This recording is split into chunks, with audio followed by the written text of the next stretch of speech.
Le Créneau acéricole vous présente les membres de son organisation, parce que chaque maillon de l'industrie acéricole est essentiel pour son développement. Agir ensemble pour innover et exceller.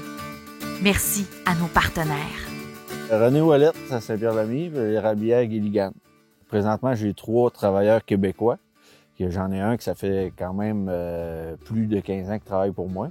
J'ai la difficulté à recruter des nouveaux. Alors, depuis 6 ans, j'ai des travailleurs étrangers qui viennent du Guatemala.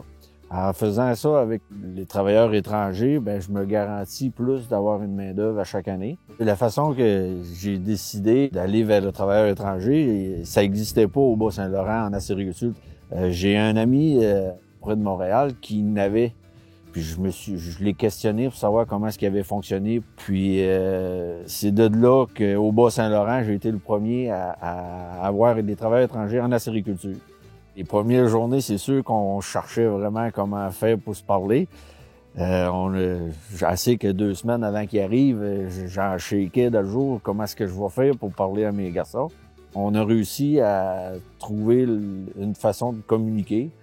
Je parle à mon téléphone en français, lui, il traduit en espagnol. Il y a des fois, je m'aperçois que mon français est pas correct parce que même mon téléphone ne me comprend pas, mais c'est la vie, c'est comme ça. À chaque fois qu'on a des activités, moi, j'achète la carte des travailleurs étrangers pour qu'ils peuvent participer à l'activité. Puis les gens du village qui les voient, sont contents de les voir puis de lui parler. Puis ils essayent de se faire comprendre parce que les autres parlent majoritairement espagnol.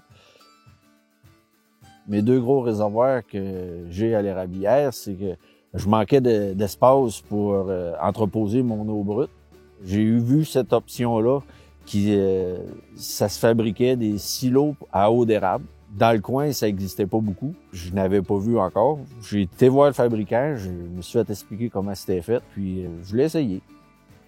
Moi, c'est pas du sang qui me coule des veines, c'est du sirop. C'est vraiment du sirop. Je vis avec l'érablière, je vis du sirop d'érable.